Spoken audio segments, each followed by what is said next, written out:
दोस्तों पूरे YouTube पे सबसे दमदार सरदार कंटेंट देने का जो छाती ठोक के हम दावा करते हैं, उसी के क्रम में आज की ये बीकॉम सेकंड सेमेस्टर के लिए फाइनेंशियल अकाउंटिंग की ये क्लास आपकी परसेंटेज में चार चांद लगाने का काम करेगी। भैया परसेंटेज चमका देगी। इस क्लास में यूनिट 1 को हम संपूर्ण तोड़ के रख देंगे MCQ क्वेश्चंस के साथ क्वालिटी एक्सप्लेनेशन। भाई साहब हर MCQ में हम जान डाल देने वाले हैं। एक एक बात आपके माइंड में साथ में फिट भी कर देंगे। आप समझने की कोशिश ना भी करना, तब भी हम आपके माइंड में एक एक बात फिट कर देंगे। कचरा हम आपको नहीं देंगे, क्वालिटी चीज़ें देंगे भैया, है ना। और जब बात करते हैं पूरे YouTube पर सबसे दमदार कंटेंट देने की, तो भाई साहब कंटेंट में दम रखते हैं मेरे भाई। एक क्लास में हम एक यूनिट को कंप्लीट करते हैं, तो आने वाली 3 क्लासेस में हम टोटल सब कुछ कंप्लीट कर देंगे। बिजनेस मैनेजमेंट के साथ एसेंशियल ऑफ ई-कॉमर्स और बिजनेस इकोनॉमिक्स सबको पढ़ाते हैं। आवाज़ थोड़ी बैठी है, थोड़ा सा मैनेज कीजिएगा, बीच में आवाज़ आपको साफ आएगी और लास्ट में हो सकता है थोड़ी सी ऐसी आवाज़ आपको देखने को मिले। ठीक है, अस्वस्थ हूं लेकिन आपके लिए क्लास बना रहा हूं। चलेंगे क्लास को स्टार्ट कर रहे हैं। बाकी सभी यूनिवर्सिटी के लिए ये वीडियो इंपॉर्टेंट रोल प्ले करेगी। चलेंगे अब क्लास को स्टार्ट कर रहे हैं। पहला MCQ आपके डिस्प्ले पर रहेगा, भारत में लेखांकन यानी कि अकाउंटिंग का जनक जो है वो किनको कहा जाता है। भाई साहब ऑप्शंस पढ़ने में हम आपका टाइम वेस्ट नहीं करेंगे। हम समझते हैं कि एक बच्चे के पास टाइम बहुत कम होता है। देखिएगा KS अय्यर साहब को जो है भारत में लेखांकन और अकाउंटिंग का जनक कहा जाता है। अब जितना समझाएंगे हम पूरा फैक्ट आपके माइंड में फिट करेंगे। सुनिएगा, देखिए पहली चीज तो उनके बारे में जान लो कि ICAI में भी इनका महत्वपूर्ण योगदान रहा। अब ICAI क्या है भाई साहब, बहुत महत्वपूर्ण संस्था है। कैसी संस्था है? देखिए पहली बात तो इसको जान लो कि इसका जो मुख्यालय है वो नई दिल्ली में है, पहली चीज। अच्छा दूसरी चीज, ये institute of chartered account of India, ठीक है, ये क्या है, CA के लिए एक इंस्टीट्यूट है अपने भारत देश का, अपने प्यारे भारत का। स्थापना कब होती है?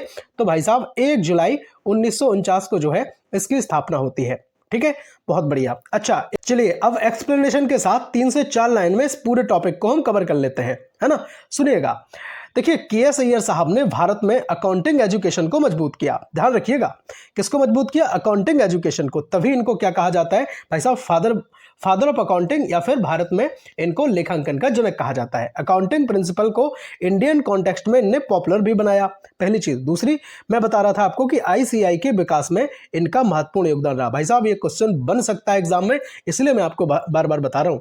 इसलिए इन्हें क्या कहा जाता है भाई साहब, father of accountancy in India कहा जाता है। इस बात को आप याद रखेंगे। ठीक है, अब सुन ले यहाँ पे एग्जाम्पल। एग्जाम में अगर पूछा जाए कि इंडियन फादर ऑफ अकाउंटिंग, तो आप कह देना KS अय्यर साहब हैं। बहुत बढ़िया, बहुत बेहतरीन। अब यहाँ जरूरत नहीं थी एग्जाम्पल की, है ना।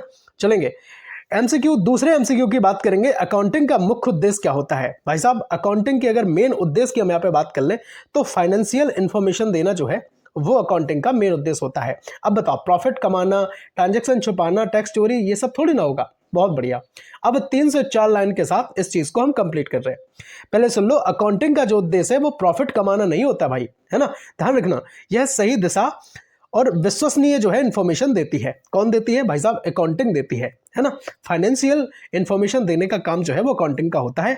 ओनर्स, मैनेजर्स और जो इन्वेस्टर्स होते हैं वो डिसीजन लेते हैं इनमें। नेक्स्ट है आपका कि प्रॉफिट जो है वो अकाउंटिंग का परिणाम है भाई साहब, उद्देश्य नहीं है। इस चीज को भी थोड़ा सा बस, है ना, नजर इस पे मान लेना। देखिए एग्जांपल के साथ समझ लो कि जो बैंक होता है भाई साहब, लोन देने से पहले बैलेंस शीट आपकी चेक करता है एक बार, है ना। करता है कि नहीं करता? बताओ कितनी ट्रांजेक्शन हुई है, क्या चीज है ना। बहुत बढ़िया, बहुत बेहतरीन। तीसरे क्वेश्चन की हम यहाँ पे बात करेंगे। उससे पहले भाई साहब वीडियो को अगर लाइक नहीं किया है तो फिर ये बेईमानी है। ईमानदारी के साथ लाइक कर दो और सब्सक्राइब करके जुड़ जाओ यार, आपके हर सेमेस्टर में काम आएंगे।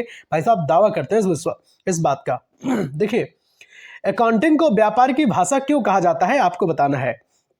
भाई अकाउंटिंग को व्यापार की भाषा इसलिए कहा जाता है कि यह व्यापार की फाइनेंशियल स्थिति बताता है। क्या बताता है?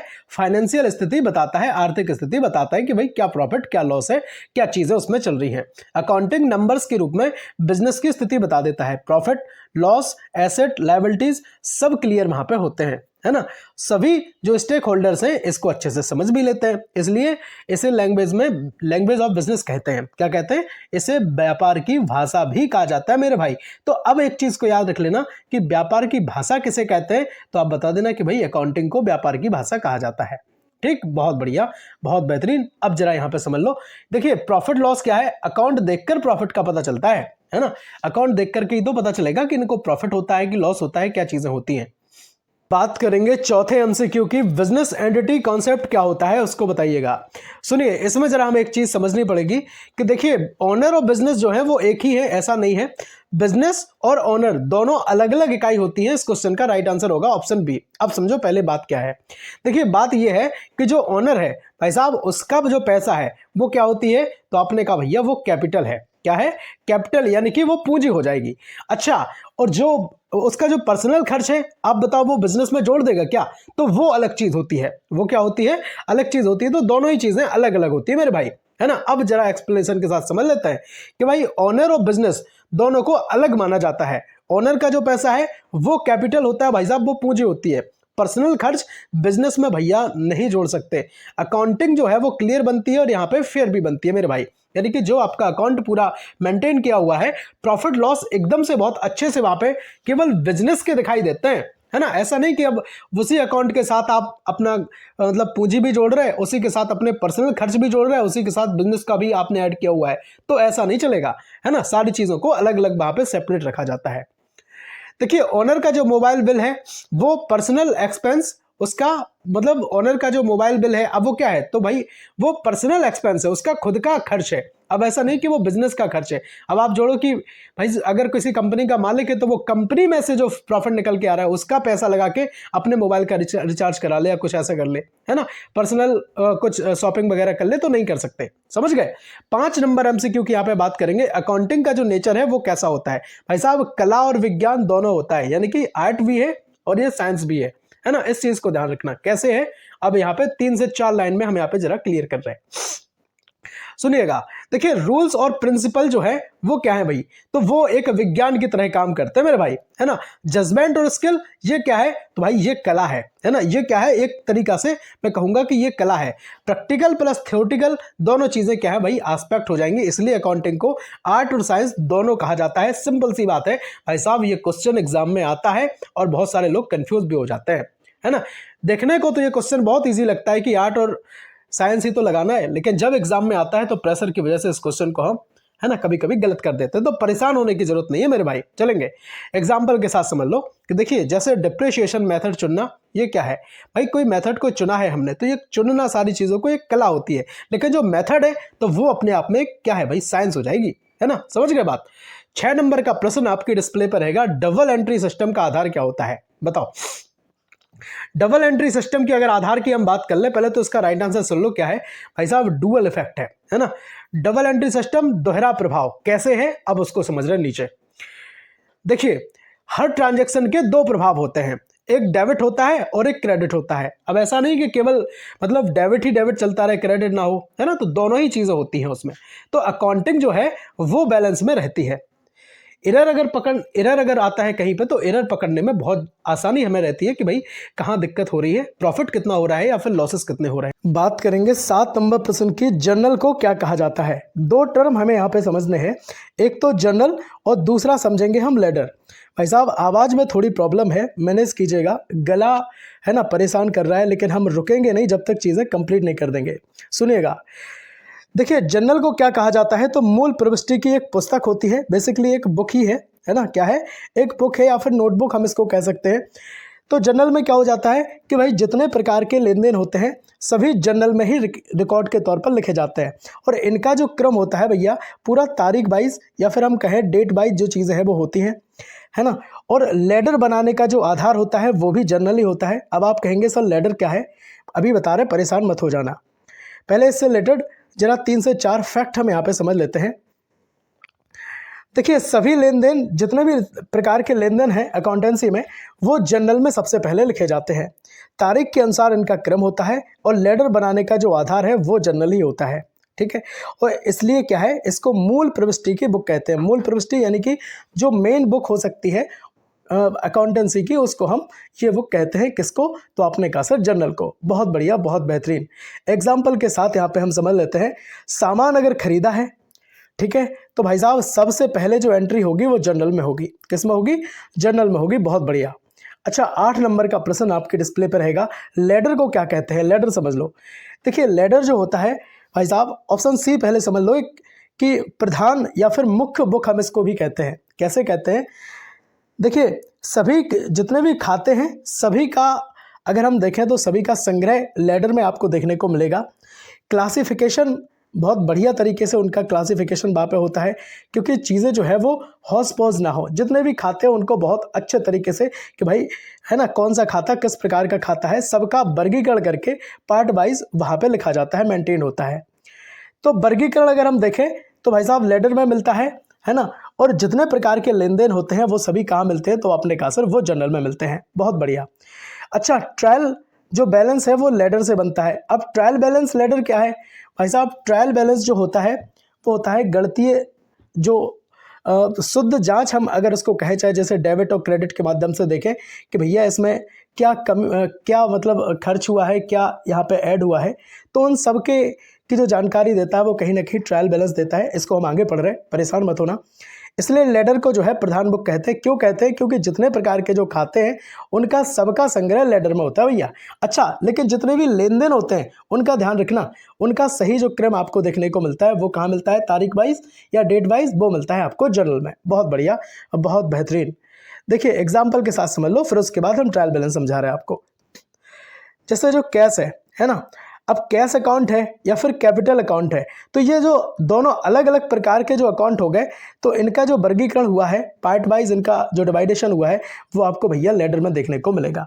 लेकिन अगर लेन देन, मैं फिर से कह रहा हूँ, अगर लेन देन की बात आ जाए है ना, तारीख वाइज बात आ जाए, तो वो कहाँ होगा? तो आपने कहा सर वो चीज़ें जो है वो जर्नल में होंगी। बहुत बढ़िया और बहुत बेहतरीन। अच्छा, एक बात और कि लेडर बनाने का जो आधार है वो क्या है? एग्जाम में अगर एक क्वेश्चन आ जाए कि लेडर बनाने का जो आधार है, तो आपने कहा कि भैया वो भी जनरल ही हो जाएगा मेरे भाई। क्या हो जाएगा? जनरल ही हो जाएगा। बात करेंगे 9 नंबर प्रश्न की। ईमानदारी के साथ वीडियो को लाइक कर देना भाई साहब, गला बैठा जा रहा है ना। जब बात करते हैं ना पूरे यूट्यूब पर सबसे दमदार सरदार कंटेंट देने की, भाई साहब कंटेंट में दम रखते हैं तभी छाती ठोक के दावा किया जाता है यहाँ पे। एक और बात आपको बताएं, उसके बाद हम आगे बढ़ रहे हैं। भाई साहब बहुत सारे हमारे ऐसे भाई बहन हैं जो भाई साहब लास्ट में नोट्स मेंटेन नहीं कर पाते, है ना। 4 यूनिट के नोट्स हम आपको देंगे भाई साहब मात्र 100 रुपये में। हम आपको एक सब्जेक्ट के कंप्लीट नोट्स देते हैं, जिनमें मैराथन क्लास को भी हम इंक्लूड करते हैं। और हम आपको फिर से बताना चाहेंगे, क्लास नोट्स ही रहते हैं। जिस तरह से हम पूरा मेंटेन किया हुआ है कि आपको भाई एमसीक्यू के साथ एक्सप्लेनेशन दिखेगी, एग्जाम्पल, है ना, यही पूरे जो नोट्स होते हैं वो हम आपको देते हैं। बाकी अगर आपके पास पैसे नहीं है तो मैं फिर से कह रहा हूँ, आप चाहें तो आप अच्छे से अपनी कॉपी पे चीज़ों को लिख सकते हैं। ये व्यवस्थाएं तब के लिए होती है जब आपके पास टाइम की कमी होती है भैया, है ना।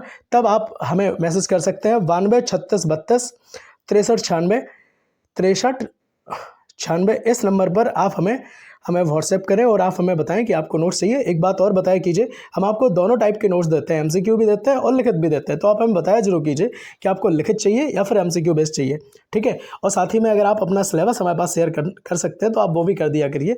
बाकी आप चाहें तो आप जो हम आपको क्लास बना के दे रहे हैं उससे आप अपना सिलेबस मैच जरूर कर लें। चलो अब यहाँ हम 9 नंबर क्वेश्चन को कंप्लीट कर लेते हैं कि ट्रायल बैलेंस का मुख्य उद्देश्य क्या होता है। भाई साहब गणितीय शुद्धता की जांच करना जो है वो ट्रायल बैलेंस का उद्देश्य होता है। अब आप कहेंगे गणितीय शुद्धता की जांच, भाई साहब देखिए हम जो मैथमेटिकल कैलकुलेशन करते हैं हमें उनमें लगता है कि भाई कहीं ना कहीं ऐसा तो नहीं कि किसी खाते की वजह से मतलब जो डेबिट क्रेडिट है ना, जो मतलब आया है पैसा या जो हमने खर्च किया है या जो हमारे अकाउंट में क्रेडिट हुआ है, उनमें हम ये देखते हैं कि भाई कहीं ना कहीं ऐसा तो नहीं कि हम पे कुछ एरर हम पे बन गई हो या फिर कुछ गलती हो गई हो। तो इसमें क्या होता है कि इन चीज़ों को अच्छे से मेंटेन करने के लिए, है ना, और जितनी भी त्रुटियां हैं उनको हटाने के लिए हम चीज़ों का यूज़ करते हैं। लेकिन एक चीज़ इसमें ध्यान रखना, ये सभी त्रुटियां नहीं पकड़ता है। ध्यान रखना, जितने प्रकार की एरर्स होती हैं सबको नहीं पकड़ता है, लेकिन फिर भी ये डेबिट और क्रेडिट का मिलान आसानी से कर सकता है। मैं ट्रायल बैलेंस की बात कर रहा हूँ। लेखांकन की जो गणना है वो सही है या नहीं है, इस बात से हमें ये चीज़ें भी पता चल जाती हैं। बहुत बढ़िया। और ध्यान रखना फाइनल अकाउंट्स का जो आधार है वो ट्रायल बैलेंस होता है। क्यों होता है? क्योंकि यहाँ से डेबिट और क्रेडिट का हम सही मिलान करते हैं और कौन सी हम पे मैथमेटिकल तरीके से जो जोड़ने घटाने में जो गलतियाँ हुई हो उनका हम अच्छे से यहाँ पे हम अंदाज़ा लगा सकते हैं। माफ़ करना, अंदाज़ा नहीं, हम एक्चुअल कैलकुलेशन वहाँ पे हम कर सकते हैं। ध्यान रखना डेबिट और क्रेडिट अगर इक्वल नहीं है तो कहीं ना कहीं गलती हुई है। इस तरह से जो चीज़ें हैं वो हम यहाँ कैलकुलेट करते हैं। बहुत बढ़िया, बहुत बेहतरीन। एक बार कमेंट में ओम नमः शिवाय भाई जरूर लिखेंगे। 10 नंबर का प्रश्न आपके डिस्प्ले पे। भाई साहब ऐसा नहीं है केवल हम आपको फाइनेंशियल अकाउंटिंग ही पढ़ा रहे हैं ना, बिजनेस ऑर्गेनाइजेशन की हम क्लास आपको ऑलरेडी दे चुके हैं, एमसीक्यू बेस्ड, है ना। लिखित भी पढ़ाई हमने और एमसीक्यू भी पढ़ाया। फाइनेंशियल अकाउंटिंग को भी हमने लिखित पढ़ाया है, एमसीक्यू भी पढ़ा रहे हैं, है ना। तो आज ये पहली क्लास है, एक क्लास में चूंकि हम 1 यूनिट को कंप्लीट करते हैं, तो भाई साहब आने वाली 3 क्लासेस में जो है आपकी 4 यूनिट कंप्लीट हो जाएंगी। परेशान होने की जरूरत नहीं है। आप किसी भी यूनिवर्सिटी से क्यों ना हो, आप अपना इन 4 यूनिट का सिलेबस मैच कर लेना। आपके में 5 यूनिट हैं, 6 हैं, 7 हैं, लेकिन एक बार आप सिलेबस मैच करके देख लेना, ठीक है। तो आपको खुद अंदाजा लग जाएगा कि चीज़ें जो है अपनी बहुत तगड़ी हैं, है ना। इन्हीं 4 यूनिट में सभी यूनिवर्सिटी का हम पूरा कवर करके चलेंगे। और जिन भाई बहन को सिलेबस चाहिए तो आप हमें टेलीग्राम चैनल पर ज्वाइन कर सकते हैं, ठीक है। लिंक डिस्क्रिप्शन बॉक्स में, वहाँ पे हम आपको सिलेबस सेंड कर देंगे, ठीक है। तो वहाँ पे अपना मैच आप कर सकते हैं, बहुत बढ़िया चलेंगे। और अगर नोट्स चाहिए तो आप हमें बता देना, तो हम पहले अपना सिलेबस सेंड करते हैं कि इस सिलेबस के अकॉर्डिंग चीज़ें हमने आपको दी हैं, और आपका भी हम सिलेबस देखते हैं, तब हम जाकर के चीज़ें पूरा बढ़िया अच्छे से मैनेज करते हैं। तो परेशान होने की मेरे भाई बिल्कुल ज़रूरत नहीं है ना। ईमानदारी के साथ अगर आप सब्सक्राइब कर लेते हैं तो हम आपके पूरे 3 साल काम आएंगे। विश्वास रखना अपने इस भाई पर, है ना। चलेंगे 10 नंबर प्रश्न की बात यहाँ पे करेंगे कि भाई प्रॉफिट और लॉस अकाउंट जो है वो क्या बताते हैं। देखिए, प्रॉफिट और लॉस जो अकाउंट होते हैं वो सीधी सीधी बात है, लाभ और हानि बताते हैं। ऑप्शंस पढ़ने में हम टाइम वेस्ट नहीं करेंगे भैया, है ना। देखिए, आय और व्यय का जो अंतर है वो दिखाते हैं। व्यवसाय का जो प्रदर्शन है वो यहाँ पे पता चलता है कि जो हमारा बिजनेस है वो कैसा चल रहा है। एक निश्चित अवधि के लिए ये बनाए जाते हैं profit loss account. Balance sheet से पहले ये जो है वो तैयार किए जाते हैं। ध्यान रखना, सिंपल सी बात है कि जैसे आय है हमारी, मैं कहता हूँ 1 लाख रुपए, खर्च मेरा हो गया है 70,000, तो हम सीधा सीधा यहाँ पे पता चला लेते हैं कि हमें लाभ जो है वो 30,000 रुपये हुआ है। सिंपल सी बात है। 11 नंबर का प्रश्न आपकी डिस्प्ले पर रहेगा, बैलेंस शीट क्या दर्शाती है ना। बहुत बढ़िया क्वेश्चन है कि बैलेंस शीट क्या दर्शाती है। तो ये दर्शाती है भैया फाइनेंशियल पोजीशन, है ना। जो आपकी आर्थिक स्थिति है उसको ये दर्शाती है, उसको बताती है। कैसे दर्शाती है? अच्छा, ध्यान रखना, एक क्वेश्चन एग्जाम में यहाँ से बनेगा। मैं कहता हूँ ऐसा नहीं कि हम जो एक्सप्लेनेशन कर रहे हैं या जो समझा रहे हैं वहीं से बनेंगे, जो हम आपको बताते भी जा रहे हो वहाँ से भी कहीं ना कहीं क्वेश्चन बन सकता है। जैसे मैंने अभी आपको बोला कि जो बैलेंस शीट से पहले कौन तैयार किए जाते हैं, तो आपने कहा प्रॉफिट लॉसेस अकाउंट तैयार किए जाते हैं। तो चीज़ों को एकदम पकड़ते चलो यार, है ना, और फोकस के साथ वीडियो को देखते जाओ। गला एकदम बैठा है भाई, आपने स्टार्टिंग में वॉइस सुनी होगी और आपको अभी वॉइस में जो चेंज लग रहा होगा, आपको एकदम से समझ में आ रही होंगी चीज़ें। बैलेंस शीट किसी निश्चित तारीख की जो स्थिति है वो बताती है। इससे एसेट और लायबिलिटीज़ जो है वो दिखाए जाते हैं। अगर आपको एसेट लायबिलिटीज़ नहीं पता है, बिजनेस ऑर्गेनाइजेशन की, माफ़ करना, बिजनेस मैनेजमेंट की जो हमने क्लास आपको दी थी उसमें हमने आपको चीज़ें संपूर्ण बता रखी हैं। चलेंगे, इससे क्या है भैया, इससे जो स्टेटमेंट ऑफ फाइनेंशियल पोजीशन है वो सीधा सीधा पता चलता है। यह फाइनल अकाउंट्स का जो महत्वपूर्ण जो है वो भाग होता है। किसका? फाइनल अकाउंट का। कौन? भाई साहब, बैलेंस शीट की हम यहाँ पे बात कर रहे हैं। तो यहाँ एग्जांपल के साथ हम समझ लेते हैं जैसे लैंड है, यानी कि जो आपकी संपत्ति है ना, जो आपकी भूमि है, कैश है, कैपिटल्स हैं, है ना। तो ये सब चीज़ें जो है वो बैलेंस शीट में आपको दिखाई देते हैं। लायबिलिटीज़ क्या होते हैं, है ना, एसेट क्या होते हैं, तो ये सब हम आपको बिजनेस मैनेजमेंट वाली क्लासेस में बता चुके हैं। एसेंशियल ऑफ ई कॉमर्स अगर आपका सब्जेक्ट है, ठीक है, तो उसकी भी क्लासेस अपने परिवार एमएस सर्व स्टडी प्लेटफॉर्म पर उपलब्ध है, ठीक है। और अगर जो क्लास नहीं आई होंगी और आप बाद में ये क्लास देख रहे होंगे तो हो सकता है सारी क्लास आ चुकी हो, तो एक बार आप प्लेलिस्ट चेक करना बिल्कुल मत भूलना। ऐसा नहीं कि आप इसी धोखे में रहे कि सर ने तो केवल एक ही क्लास डाली है ना। तो आप प्लेलिस्ट, मैं कहता हूँ बार बार कि प्लेलिस्ट आप जरूर विजिट किया कीजिए। 12 नंबर का प्रश्न आपके डिस्प्ले पर रहेगा, इनकम का सही अर्थ क्या होता है, बताओ। इनकम की अगर हम सही अर्थ की बात कर रहे हैं तो रेवेन्यू अर्न हो जाना, ये क्या है, मैं कहता हूँ यही सही अर्थ होता है। अब बताओ, कैश रिसीव करना ये थोड़ी ना अर्थ होगा। इनकम की हम बात कर रहे हैं रेवेन्यू का अर्न होना, ठीक है। तो ध्यान रखना। देखिए, एक्सप्लेनेशन के साथ यहाँ पे समझ लेते हैं। इनकम जो है वो कमाई जाती है, जरूर नहीं कि वो कैश मिले, है ना। ऐसा नहीं कि भाई कैश में ही मिलेगी, है ना, हो सकता है अकाउंट में मिल जाए, है ना, चेक में मिल जाए। अच्छा, इसको अभी रुक जाओ, है ना। कैपिटल और जो लोन होती हैं भाई साहब वो इनकम नहीं होते हैं, ध्यान रखना। देखिए, जो आपकी पूंजी है और जो आपने लोन लिया है वो आपकी इनकम नहीं है, वो आपकी आय नहीं है, ठीक है। और इनकम जो है वो हमेशा रेवेन्यू नेचर की होती है, इस चीज़ को आपको याद रखना है। कैसी होती है? रेवेन्यू नेचर की। एग्जाम्पल के साथ समझ लो। देखिए, क्रेडिट जो है, क्रेडिट आपने जो क्रेडिट सेल जो है वो इनकम है, भले पैसा बाद में मिले, ठीक है। आपने जो क्या किया, बेचा है, जो भी बेचा है और उस बेचने से जो भी आपको अर्न हुआ है वो आपकी भाई साहब कहीं ना कहीं इनकम है। अब ऐसा नहीं कि अगर आपको पैसा आज नहीं मिल पा रहा है, उधारी में चला गया, बाद में भी पैसा मिल जाए, तो वो है तो आपकी इनकम ही ना, बहुत बढ़िया, बहुत बेहतरीन। बात करेंगे 13 नंबर प्रश्न की। बिजनेस मैनेजमेंट की क्लास अगर आपने नहीं देखी है तो भाई साहब जरूर देखें, प्लेलिस्ट एक बार विजिट कर लें। एक क्लास में हम 1 यूनिट कंप्लीट करते हैं, चारों यूनिट को एकदम तोड़ के रख दिया, रामबाण क्लास है आपके लिए। तो मैं बार बार कहता हूँ प्लेलिस्ट आप चेक करना बिल्कुल मत भूलें, ठीक है। तो इनकम मेजरमेंट का जो आधार है वो कौन सा है, उनका कंसेप्ट क्या है वो आपको बताना है भाई साहब। बात करेंगे राइट आंसर की, मैचिंग कंसेप्ट की यहाँ पे बात होती है इनकम मेजरमेंट से। अच्छा, इनकम मेजरमेंट आपको समझ में आ रहा होगा कि मेजरमेंट यानी कि जो मापने वाली चीज़ें हो रही हैं, इनकम यानी कि आय, आय को मापने के लिए हम कैसे क्या करेंगे, तो भैया इसमें मैचिंग कंसेप्ट का हम इसमें यूज़ करते हैं। किसका, मैचिंग कंसेप्ट का यूज़ करेंगे। अच्छा, कैसे करेंगे इसको जरा यहाँ पे आप समझ लो। देखिए, सेम पीरियड की जो इनकम है और एक्सपेंस है, इनकम मतलब जो आय है और एक्सपेंस मतलब जो आपका खर्च है, उनको हम क्या करते हैं, उनका हम मिलान करते हैं, उनको मैच करते हैं। फिर हम उस टाइम देखते हैं कि भैया जो चीज़ें हैं वो क्या हुई हैं, उनमें क्या हमें बदलाव देखने को मिला है। इससे सही प्रॉफिट और लॉस जो है वो निकलता है। यह फंडामेंटल अकाउंटिंग कंसेप्ट है। क्या है भैया, ये फंडामेंटल अकाउंटिंग कंसेप्ट होता है, ध्यान रखना। और हम बात कर रहे हैं इनकम मेजरमेंट की, तो ध्यान रखिएगा मैचिंग कंसेप्ट पे ये काम करता है। क्या किस पे काम करता है, मैचिंग कंसेप्ट पे। और गलत लाभ दिखाने से ये भैया बचता है, इस चीज़ को भी ध्यान रखना। एग्जाम्पल के साथ भाई साहब समझ लेते हैं। जैसे मार्च की कोई सेल है ना, और फिर हम उसमें से मार्च का जो एक्सपेंस है वो घटा देते हैं, तो यहाँ पे कहीं ना कहीं हमें प्रॉफिट लॉस सीधा सीधा यहाँ पे पता चल जाएगा कि भैया कितना हुआ है। 14 नंबर का प्रश्न आपकी डिस्प्ले पर रहेगा। बात करेंगे 14 नंबर प्रश्न की। इंडियन अकाउंटेंसी स्टैंडर्ड जो है वो कौन जारी करता है। ऑप्शन सी इस क्वेश्चन का राइट आंसर हो जाएगा। ICAI जो है वो इंडियन अकाउंटिंग स्टैंडर्ड जारी करता है।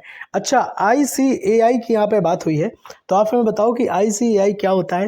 देखिए, ICAI का फुल फॉर्म अगर देखें तो institute of chartered accounts of India जो है इसका फुल फॉर्म होता है ना। अब आप कहेंगे चार्टर्ड अकाउंट्स क्या है। देखिए, ये जो है ये चार्टर्ड लेखाकार अधिनियम जो आया था भाई साहब 1949 में।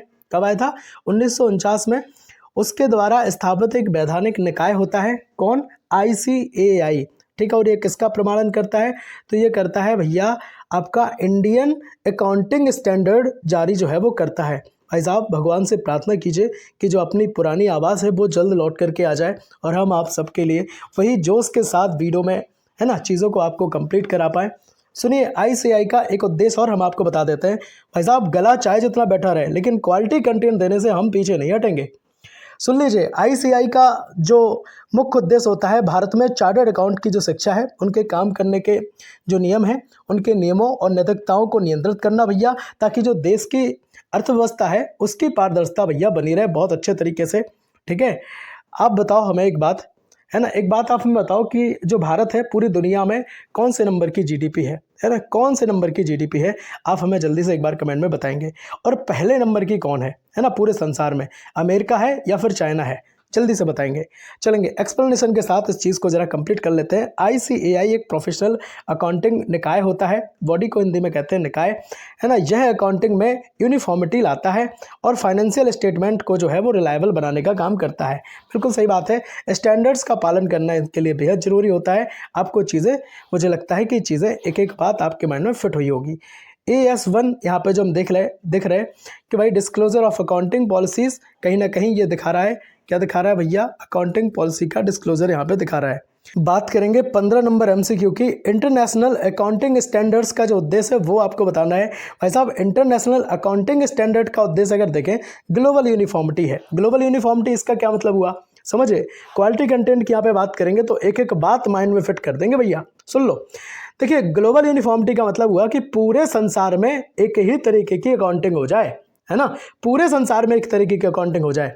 अच्छा, कैसे ये संभव है, देखो जैसे वो कहते हैं ना कि वन नेशन वन कार्ड, है ना, जैसे एक आपका जो कार्ड है वो पूरे भारत में कहीं पे भी चल जाए, ठीक है, क्योंकि हमारा प्यारा भारत एक ही है।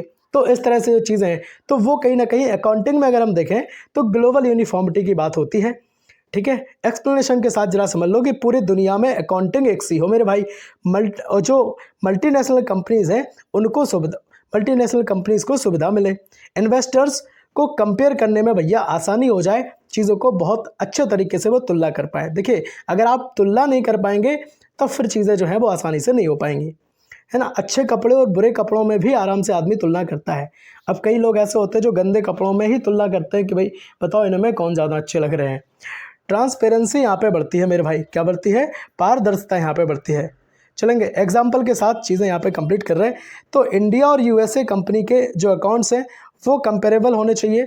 अब यहाँ पे जो इन्वेस्टर्स हैं वो देख सकते हैं, आराम से देख पाए कि इंडिया में जो अकाउंट्स हैं और यूएसए की कंपनी के जो अकाउंट्स हैं, है ना, उनमें वो आराम से कंपेयर कर पाए और देख पाए कि यहाँ पे कौन से में प्रॉफिट लॉस क्या चीज़ें हो रही है।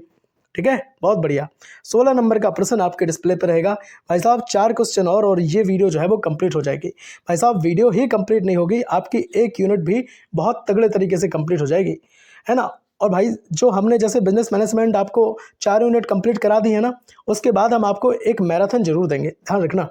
और मैराथन देंगे एग्ज़ाम टाइम के आप पे, जब आपका एग्ज़ाम 2 से 3 दिन या फिर हो सकता है 4 से 5 दिन आपके रह जाएंगे, उसके पहले हम आपको एक मैराथन दे देंगे और 1 घंटे की हो सकता है वो मैराथन रहेगी, जिसमें सब कुछ इंक्लूड कर देंगे।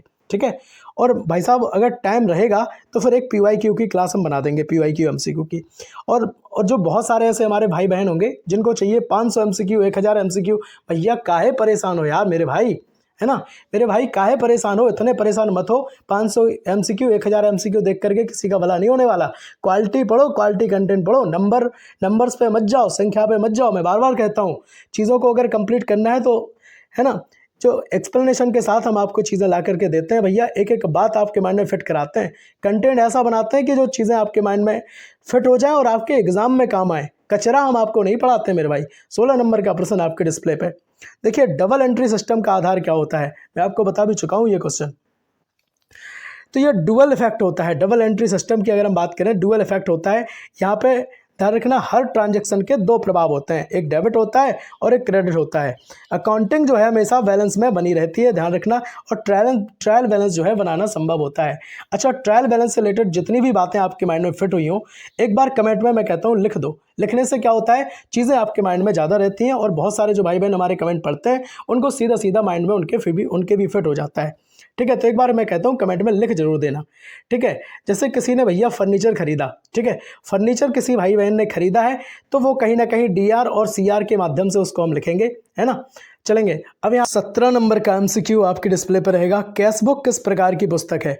तो भाई साहब कैश बुक जो है वो सब्सिडायरी बुक होती है। सब्सिडायरी यानी कि आपकी सहायक, है ना, आपकी हेल्प करने वाली जो नोटबुक है वो होती है कैश बुक। अच्छा, इसमें होता क्या है, ये कैश और बैंक से जुड़े जितने भी लेन देन होते हैं सबको मेंटेन करने का काम करती है ना, और वो सारी चीज़ें लिखी उसमें जाती हैं। एक्सप्लेनेशन के साथ समझ लो। देखिए, कैश बुक एक सहायक बुक होती है, सब्सिडायरी बुक इसको कहते हैं। भाई एग्जाम में क्वेश्चन सीधा सीधा बनेगा, कैश बुक क्या है, ठीक है, तो वहाँ पे समझ जाना कि कैश बुक एक सहायक बुक है, सब्सिडायरी बुक है। मैं बार बार आपसे कह रहा हूँ, इसमें कैश और बैंक से जुड़े जितने भी लेन देन होते हैं वो लिखे जाते हैं। यह जर्नल का ही एक मेन रूप होता है। जर्नल और लेटर के बारे में जो चीज़ें आपको समझ में आई हूँ, मैं फिर से कह रहा हूँ भाई साहब, कमेंट में एक बार लिख जरूर देना। लिखने से बहुत चीज़ें सही हो जाती हैं। ठीक है, तो इसमें क्या है, इससे जो कैश बैलेंस का पता यहाँ पे भी चलता है, तो इस चीज़ को आपको याद रखना। एग्जाम्पल के साथ जरा समझ लेते हैं।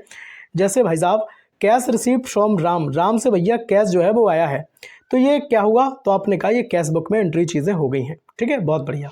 18 नंबर का प्रश्न समझ लेना, एग्जाम में क्वेश्चन आने की पूरी पॉसिबिलिटीज़ हैं अपनी इसी वीडियो से। और भाई साहब मैं आपको बार बार विश्वास दिला रहा हूँ, जिस विश्वास से आप हमारी ये क्लास देख रहे हैं, भाई साहब हम दावा करते हैं खरे उतरेंगे हम आपके विश्वास पे, और अभी भी खरे उतरेंगे और एग्जाम में भी खरे उतर के ही मानेंगे, है ना। आपका वेस्ट नहीं जाने देंगे हम एक मिनट भी। MCQ 18 नंबर की यहाँ पे बात होगी, फाइनल अकाउंट में कौन कौन से खाते शामिल होते हैं। तो फाइनल अकाउंट में अगर हम देखें तो प्रॉफिट लॉस अकाउंट और जो बैलेंस शीट होती है ये होते हैं केवल। ध्यान रखना कौन कौन होता है, तो आपका प्रॉफिट लॉस अकाउंट होते हैं और बैलेंस शीट होती है। भाई एग्जाम में क्वेश्चन छपा मिलेगा ये, है ना। देखो एक्सप्लेनेशन के साथ इसको जरा समझ लो कि फाइनल अकाउंट में प्रॉफिट लॉस अकाउंट होते हैं और बैलेंस शीट होती है। मैं बार बार आपसे चिल्ला के बोल रहा हूँ, और एग्जाम में अगर आपने क्वेश्चन गलत किया तो वो समझ लेना, क्योंकि आपके गुरुजी का गला बैठा जा रहा है और आप क्वेश्चन गलत कर दे रहे हैं, तो फिर ये गलत बात है। भाई साहब जीरो से उठ करके आए हम, ऐसा नहीं है कि रातों रात ही अपना परिवार बन गया, भैया नहीं, बहुत मेहनत की है इसके लिए। क्वालिटी कंटेंट हमने दिया है, 1 रुपए किसी से नहीं लिया आज तक। यूट्यूब पे पूरा फ्री हम पढ़ाते हैं, और आपसे हमने प्रॉमिस किया था कि कोई हम अपना एप्लीकेशन नहीं लाएंगे, है ना। जितना दम दिखाएंगे, जितना क्वालिटी कंटेंट देंगे, पूरे यूट्यूब पे देंगे। अब आप कहेंगे भैया कि सर आप तो नोट्स में पैसे मांगते हैं। भैया नोट्स में हम पैसे नहीं मांगते, हम तो आपसे ये भी कहते हैं कि आप मेरे नोट्स मत खरीदो, है ना। जो हम यूट्यूब पे आपको पढ़ा रहे हैं वही तो नोट्स हम आपको देते हैं, तो वही जब हम आपको नोट्स देते हैं तो आप अपने पेन कॉपी से आप लिख लो यार, है ना, तो क्या ही करेंगे आप नोट्स का। लेकिन अगर आपको फिर भी नोट्स चाहिए, टाइम की अगर आपकी कमी है आपके पास, तो ये व्यवस्थाएं तब के लिए होती हैं, क्योंकि जैसे हम टाइप कराते हैं थोड़ा बहुत उनका खर्च यहाँ पे निकल जाता है। भाई समझिएगा भाई, आप अपने भाई की इस बात को। जब हम पूरे यूट्यूब पर तगड़ा कंटेंट देते हैं तो आप कहीं ना कहीं आप मेरे लिए, अपने भाई के लिए इतना तो कर ही सकते हैं। देखिए एक्सप्लेनेशन के साथ समझ लेते हैं। फाइनल अकाउंट में जो प्रॉफिट लॉस अकाउंट होता है, बैलेंस शीट होती है, और प्रॉफिट लॉस अकाउंट लाभ या हानि बताते हैं, और जो बैलेंस शीट होती है वो आपकी वित्तीय स्थिति बताती है। ध्यान रखना, फाइनेंशियल पोजीशन बताने का काम बैलेंस शीट का होता है, लाभ हानि बताने का काम प्रॉफिट लॉस अकाउंट का होता है, और फाइनल अकाउंट में प्रॉफिट लॉस अकाउंट और बैलेंस शीट होती है। इस चीज़ को याद रखेंगे। देखिए ये अकाउंटिंग प्रोसेस का अंतिम चरण होता है फाइनल अकाउंट, ध्यान रखना। चलेंगे एग्जाम्पल के साथ समझ लो कि प्रॉफिट 50,000 का, तो ये कहाँ आएगा आपका, तो आपका आएगा प्रॉफिट लॉस अकाउंट में, और फाइनेंशियल जो पोजीशन है वो कहाँ आएगी, तो आपने कहा ये बैलेंस शीट में आएगी। 19 नंबर का प्रश्न आपकी डिस्प्ले पे। देखिए एक्यूरल कॉन्सेप्ट के अनुसार इनकम जो है वो कब मानी जाती है, तो भैया इनकम जो मानी जाती है वो मानी जाती है आपकी, बताओ, जब कैश मिल जाए, जब पूरा काम हो जाए, कब मानी जाएगी बताओ। तो ये जो आपकी मानी जाएगी जब इनकम जो है वो अर्न हो जाए मेरे भाई। कैसी हो जाए, इनकम अर्न हो जाए तब मानी जाएगी। यहाँ पे समझ लेते हैं। देखिए इनकम तब मानी जाएगी जब वह अर्जित हो, अर्न हो। ऐसा नहीं कि आपकी जो पूंजी है, जो आपकी कैपिटल है ना, जो आपकी पूंजी या फिर जो आपने लोन लिया है, आप उसको क्या समझ लें, आप उसको समझ लें कि ये मेरी इनकम है। भैया वो आपकी इनकम थोड़ी है ना। आप कोई भाई हमारा यहाँ पे है, वो क्या करता है, एक शॉप चलाता है, ठीक है, हम ऐसी बात बता रहे हैं। अगर कोई एक दुकानदार है, वो शॉप चलाता है, उसकी जो कैपिटल है, उसकी जो पूंजी है, अब अपनी पूंजी से ही वो उसमें से थोड़ा बहुत अपने घर खर्च के लिए सब्जी ले गया, है ना, कभी कुछ ले गया, कभी कुछ लेगा, इस तरह से निकालता जाएगा, तो क्या होगा बताओ, बैठ जाएगा ना, बिजनेस ठप हो जाएगा, सब चीज़ें।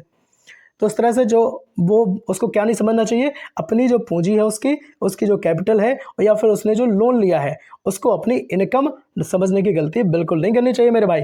बहुत बढ़िया, बहुत बेहतरीन। इनकम तब मानी जाती है जब वह अर्जित हो, अर्नड हो। इस चीज़ को याद रखना। कैश मिले या ना मिले इससे फ़र्क नहीं पड़ता, ध्यान रखना। कैश मिले या फिर ना मिले इससे फ़र्क नहीं पड़ता, लेकिन आपका क्या है भाई साहब, अकाउंट में भी आ जाए, चेक में भी आ जाए, या बाद में मिल जाए, तो ये सब चीज़ें होती हैं। मैचिंग कंसेप्ट से ये चीज़ें जुड़ी होती हैं, और सही प्रॉफिट निकालने में यहाँ पे मदद हमें मिलती है। एग्जाम्पल के साथ समझ लो, क्रेडिट सेल जो होती है वो क्या है भैया, इनकम है, भले पैसा बाद में मिले। मैं आपको ये बात बता भी चुका हूँ। 20 नंबर का MCQ आपके डिस्प्ले पर रहेगा। अकाउंटिंग की जो स्कोप है उसमें क्या क्या शामिल है। अकाउंटिंग के स्कोप में अगर हम देखें तो रिकॉर्डिंग, क्लासीफाइंग और समराइजिंग, ये सब चीज़ें यहाँ पे शामिल होती हैं, है ना। एक्सप्लेनेशन के साथ यहाँ पे हम देख लेते हैं। अकाउंटिंग में लेन देन का जो है वो रिकॉर्ड रखा जाता है, फिर क्लासिफिकेशन और समराइजिंग वहाँ पे होती है। फाइनेंशियल जो स्टेटमेंट है वो तैयार किए जाते हैं। डिसीजन मेकिंग में यहाँ पे हमें सहायता मिलती है। बहुत बढ़िया, बहुत बेहतरीन। एग्जाम्पल के साथ और समझ लो कि जो जर्नल है, लेडर है, या फिर ट्रायल बैलेंस है, या बैलेंस शीट है, कहीं ना कहीं हम इनको अगर देखें तो भैया ये अकाउंटिंग स्कोप में ये सब चीज़ें शामिल होती हैं। दोस्तों आपने पूरा वीडियो कंप्लीट कर लिया है, भाई साहब आपके लिए बहुत बहुत बधाई। और बिजनेस मैनेजमेंट की अगर हम बात करें तो इसकी हमने 4 यूनिट कंप्लीट कराई है ना। MCQ के साथ हमने क्वालिटी एक्सप्लेनेशन पर फोकस किया है और हमेशा से करते आए हैं, तो जरूर देख लेना भाई साहब, भूलना मत देखना। और 4 यूनिट को हमने कंप्लीट कर दिया है बिजनेस मैनेजमेंट की, और आप बाद में क्लास देख रहे हो तब तक हो सकता है एसेंशियल ऑफ ई-कॉमर्स या फिर बिजनेस इकोनॉमिक्स की भी क्लास आ चुकी होगी। तो एक बार आप, मैं कहता हूँ, प्लेलिस्ट आप जरूर विजिट कर लो, है ना। बाकी टेलीग्राम चैनल से जुड़ना बिल्कुल मत भूलना। आपका जो माइनर है फर्स्ट एड एंड हेल्थ, उसकी भी क्लास अपने परिवार MSM पर पहले से कुछ क्लासेस उपलब्ध है। बाकी प्लेलिस्ट आप विजिट कर लें, और नई क्लासेस भी हम आपके लिए लेकर के आएंगे। लास्ट में हर सब्जेक्ट की मैराथन आपका ये भाई देगा आपको, है ना। इसलिए सब्सक्राइब करके जुड़ जरूर जाना, नहीं तो आप मैराथन वाली वीडियो से मिस हो जाएं, ठीक है। तो जुड़ जाना और उस वीडियो को बस मिस बिल्कुल मत करना। और ये जो 4 क्लास हम आपको दे रहे हैं, एक क्लास में 1 यूनिट कंप्लीट जो हम आपको करा रहे हैं, रामबाण का काम करेंगे भैया, विश्वास रखना अपने इस भाई पर।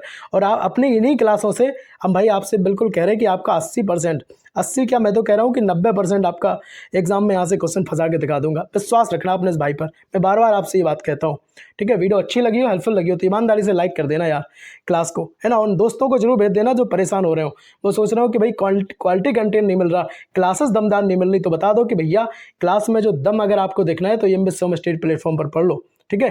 बताओ जरूर क्लास आपको लगी कैसी है, और किस यूनिवर्सिटी से आप ये क्लास देख रहे हैं, और ये भी बताना कि आपका जो एग्जाम है वो MCQ है या फिर लिखित है। मिलते हैं अगले वीडियो में, तब तक के लिए जय हिंद, वंदे मातरम, भारत माता की जय, ओम नमः शिवाय लिखना बिल्कुल मत भूलना। राधे राधे, सीताराम।